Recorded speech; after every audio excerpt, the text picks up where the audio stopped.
Hi guys, welcome to another beer review, and today we're venturing back over to the Runaway Brewery out of Manchester, and this is the IPA, which is clocking in at 5.5% ABV and in a 330ml bottle. Best before date is November 2019. Picked this bottle up from Beermoth in Manchester, one of my favourite bottle shops, highly recommended. And yeah, so an IPA that I've seen loads of times, but I don't think I've ever drank it. So let's get it opened and see what we get. Nice amount of smoke there. Beer in the glass then. There we go. So I've just reviewed the Pale Ale, and this is looking a little bit darker. It's almost got like a toffee apple look to it. It does look really quite malty, actually. Nice amber colour. Considerably hazier than the other one, but not really a haze bomb by any stretch. But yeah, it looks really nice and dense, actually. So, when you swirl the beer, nice alcoholics, actually. Half finger's worth of a slightly off-white head. Let's see what we get on the nose.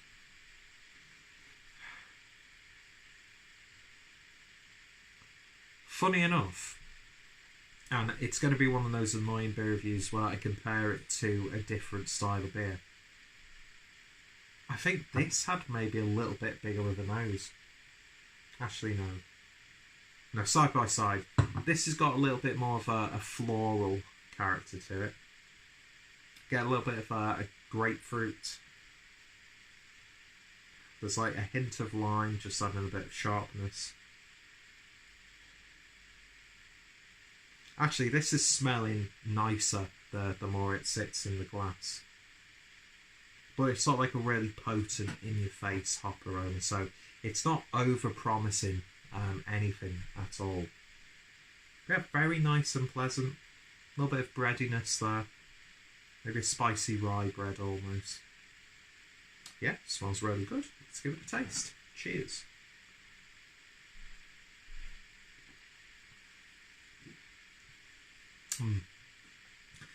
That's really nice. That has got big West Coast bitterness about it. It so reminds me of the IPAs that were really popular when I was getting into this sort of stuff. It's got that resin, it's got that oniony, garlicky sort of character. Sweet, sticky, a little bit of caramel in there. But at the same time, you've got really lovely fruity hop character.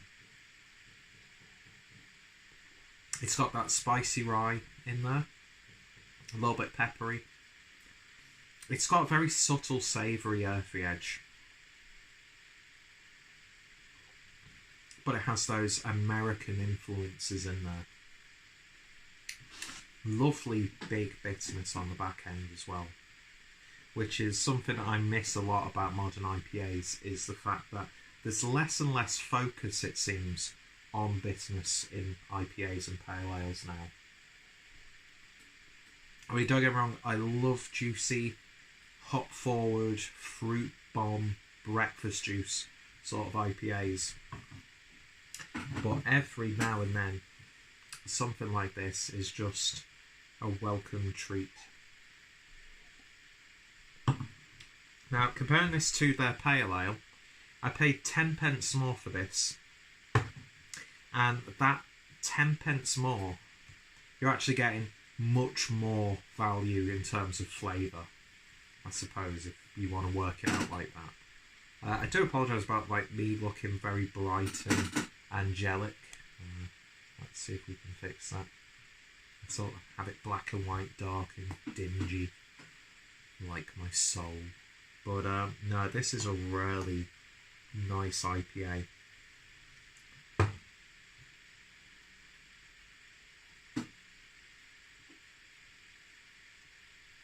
There's a bold mouthfeel to it.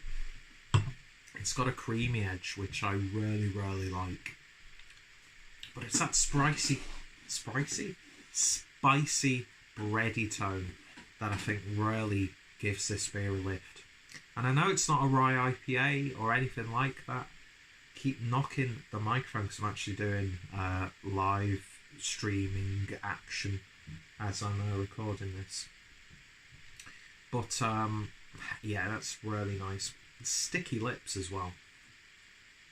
Oi oi. Yeah, that's really nice. It's such a throwback for me personally, and a welcome throwback. Not like Tarantino reference throwback, like proper genuine throwback.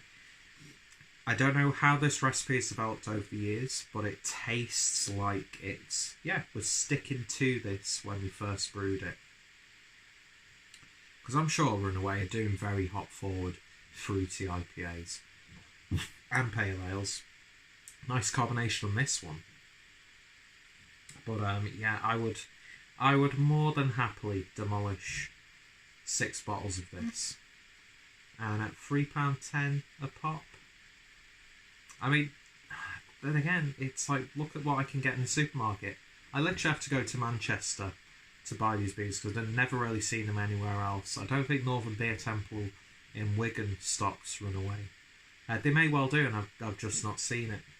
But yeah, I wouldn't be too upset buying a couple of bottles of this every time I go to Manchester. Lovely stuff.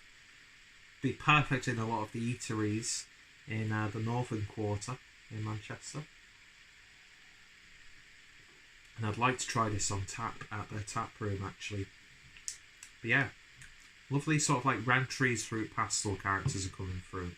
And that's a flavour I've not had in IPA that often in the last couple of years. So yeah, that was a really nice surprise. I mean, as I said, I've just reviewed the pale ale, which was nice, but for 10 pence extra, you're getting just loads of character, and there's not that much of a jump in the ABV, so you're still probably not going to get yourself into too much trouble down Canal Street. But anyway, that was the IPA from... Why did I have to make that sort of segue? That was the IPA from Runaway Brewery. If you've tried it, let me know your thoughts, opinions down below. Are you a fan of the brewery? What are some of your favourite Manchester breweries? What are some of your favourite Manchester drinking spots and establishments? And yeah, if any of my friends and fellow beer tubers have reviewed this one, then I'll put their links down below. Go check out Runaway. Go check out Beer Moth. And more importantly, I hope you join me next time for another beer review. So thank you guys for watching, and you all take care. Cheers.